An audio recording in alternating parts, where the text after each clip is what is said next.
Gọọmenti Anambra Steeti anwụchikọgo ma kpụgharịa mmadụ 40 na-enyo na ha bụ ndị na-eje egwu aja n'ebe enwetaghị nkwado iwu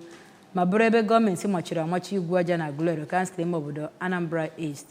Ndị a na-enyo bụ ndị ihe a na-eme na amaja ndị bi n'ebe ahụ nakwa gburugburu bụ ndị anwụchikọrọ site n'aka ndị ọrụ Operation Clean and Healthy Anambra Ọcha Brigade ma kpụgharịa ha n'isi ụlọ ọrụ ha dị n'Awka. Chibụzọ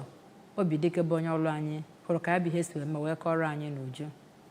A na-anwụchikọ ndị ahụ onye managing director ụlọ ọrụ Ọcha Brigade bụ Comrade Celestine Anere mere ka amata na ebe ahụ bụ ebe gọọmenti steeti a machigoro ma gbochie ndị mmadụ ije ebe ahụ wee na-egwupụ aja n'ụzọ na-ekwesịghị n'ihi ihe mkpamkpa na-akpa na gburugburu ahụ ma gosipụtazikwa mwute si kedu ka ndị mmadụ si akpachara anya ada iwu nke gọọmenti tiri. O mere ka amata na ndị ahụ bụ ndị ejidere bụ ndị a ga-akpụbaga n'ụlọ ikpe ka e wee kpee ha ikpe dịka iwu si wee kwuo ma kwukwezie na ka ha na-abụrụ ebe ahụ a na-egwu aja n'ụzọ iwu na-akwadoghị bụ nke gọọmenti machigoro na onye ọbụla ma ọ bụ otu ọbụla afụrụ ebe ahụ bụ ndị a ga-anwụchikọrọkwa ma kpee ikpe. Ọ kọwara na ọtụmadị na otu mpaghara ebe ahụ bụ ebe a machiri. O mekwara ka amata na ebe ndị ọzọ gbara ya gburugburu bụkwazi ndị so na ebe nke a si ka a ghara igwupụta aja ma gosipụtazikwa obi mwute ya nyegara ụdịrị mmefu ego ndị na-egwupụta aja n'ụzọ iwu na-ekwesịghị na-etinye n'isi gọọmenti steeti a. Ọ nọkwara n'oge ahụ wee ṅụọ iyi na ka ha rabụrụ ndị ahụ na-egwupụta aja n'ụzọ iwu na-akwadoghị n'ebe ọbụla ọ bụkwa na steeti a bụ ndị na-agaghị agbanarị aka iwu nke steeti a bụ nke o kwuru na ụlọ ọrụ ya bụ nke etigoro aka n'obi ma gbadokwa ha aja n'ukwu ma nyekwezie ha ikike ịnwụchikọ ma tụbaga onye ahụ